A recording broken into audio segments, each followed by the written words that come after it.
Yo, what is up guys, Parallax Raw here, bringing you our fourth World of Warcraft guide for 7.2, and in this one I'll be showing you guys how to play the Outlaw Rogue. Now the Rogue is probably my favorite spec, is what I mained in Warlords of Draenor, and I just love it, especially the Outlaw spec. Well, back then it was combat, but I still love it just the same.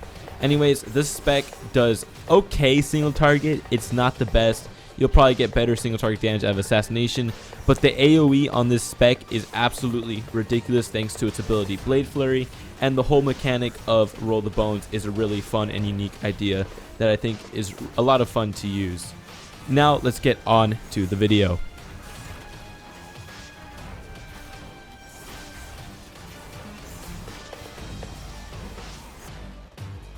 Now before we get into the video, I'm going to do a quick overview about what we're doing. If you'd like to skip to one of the parts, the time where that happens is in the description below. Anyways, we're going to start off with the stat priority, followed by the artifact traits.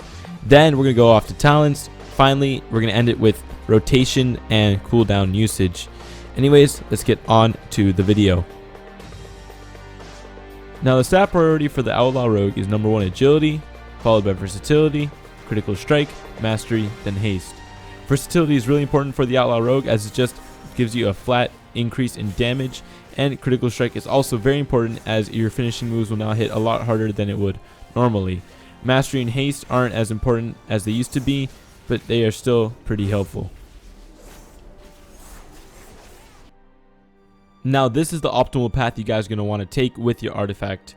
Now in 7.2 we are also introduced with new artifact traits, as you can see in the bottom right corner. So if you already finished your main artifact, just plop the rest of your artifact power into those brand new traits. Alright, now on to talents. So I'm going to go in order from 15 all the way down. So to begin, the level 15 talents, it's a competition between Ghostly Strikes and Quick Draw. I recommend Ghostly Strikes as increase your damage taken from all your abilities by 10% when this debuff is applied to the target. However, Quick Draw isn't that far behind in DPS. What this does is it gives you a free use of pistol shot and increases damage of it by 50% and generates 1 additional combo point. Now onto level 30 talents, it's a competition between Grappling Hook and Acrobatic Strikes. This honestly comes to personal opinion. If you want to like run to a target as fast as you possibly can, Grappling Hook is really good.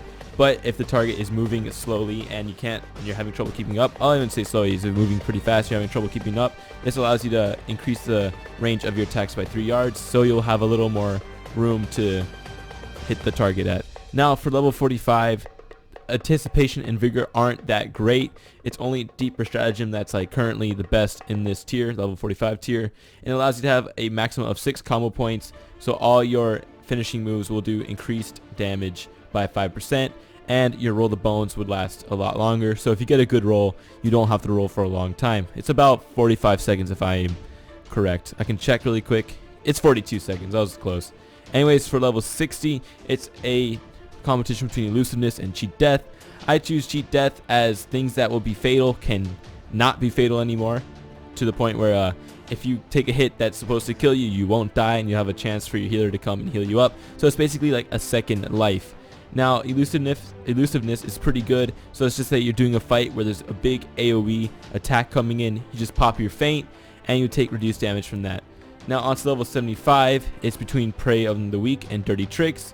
I like Prey on the Weak as if you're fighting against trash, you can do 10% increased damage against that trash, or even 20% with your Ghostly Strikes up, because I'm pretty sure they stack. Dirty Tricks is pretty good too. It just makes it so all those things such as Gouge, Blind, Cheap Shot, Sap no longer cost energy. I don't see it as way too important. However, I guess it's a good PvP talent. Now onto level 90, there's only one good talent, and that is Alacrity. So your finishing moves have a 20% chance per combo point to grant 2% haste for 20 seconds, stacking up to 10 times, and you will get up to those 10 stacks fairly fast because of your Curse of the Dreadblades, which gives you 6 combo points every time you use a Saber Slash, so you will be getting those 10 stacks of Alacrity very fast. Now for level 100, Slice and Dice and Death from Above are not good. The only good one in this tier set is Marked for Death, which gives you an instant 6 combo points, which is great for pre-pulls. You'll pop your Marked for Death before pulling the boss, and pops your Roll the Bones, so you already have your buff before you even have to go in there. And build combo points, so you already have your buff up. Now onto the rotation for the Outlaw Rogue. Now the Outlaw Rogue's basic idea is to build up 6 combo points and spend those combo points on either Roll the Bones or Run Through. Run Through is your big damage hitting ability, and Roll the Bones is what gives you buffs. Now Roll the Bones, the buffs you want to try and get are True Bearing or 2 buffs. True Bearing reduces the cooldowns of abilities such as Adrenaline Rush, Marked for Death, and anything else that has a long cooldown by 2 seconds for every combo point you spend. So when you open up against a boss, you want to pop Mark for Death before you pull, then pop Roll the Bones. After you pop Roll the Bones and you get a good roll like me, True Bearing and Broadsides, it's 2 buffs and I got True Bearing, so that's really good.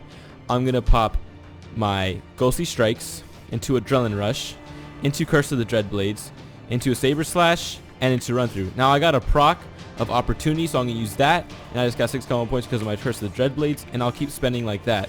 It's just a back and forth between my Saber Slash and Run Through, unless I get procs of Pistol Shot. As you can see with my True Bearing, I almost am halfway through my cooldown of Adrenaline Rush. Instead of it being 3 minutes, it's basically be a minute long, which is really good. So, I mean, also make sure to keep up your Ghostly Strikes. See there, I only got 1 roll, and it's not even that much of a good one. So I'm just going to roll again, and I got Grand Melee, which isn't really that good. So I'm just going to keep rolling until I do get that 2 buffs or the True Bearing.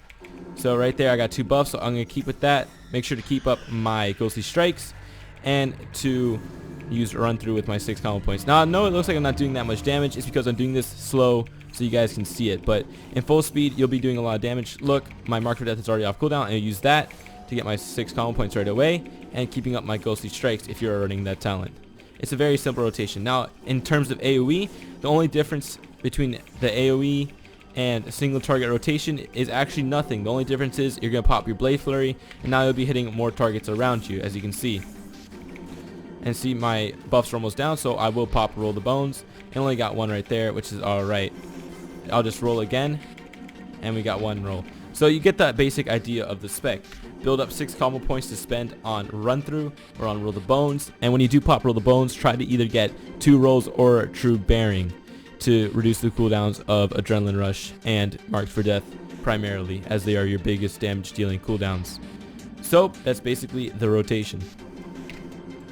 So since I just showed you the opener in slow motion, I will show you it in full speed. So like I said, I'll pop my Mark for Death and pop my Roll the Bones. I got 2 buffs, so I'll keep that up. I'll go into Adrenaline Rush, into my Curse of the Dreadblades, into Ghostly Strikes, and then start spamming in between Run Through and Saber Slash. And since I got a proc, I'll use that. And there it is. It's a fairly simple spec, and it's actually really fun to play. That's all the basic knowledge you guys need to know on how to play the Outlaw Rogue. Now, if you do have more questions on the Outlaw spec or the Rogue itself, just leave it in the comment section and I'll try to respond as fast as I can. Make sure to go follow us on Twitter for possible giveaways and for daily reminders on new videos. Now, also make sure to leave a like and subscribe, as we will greatly appreciate that. Thank you guys for watching, and we'll see you in the next one.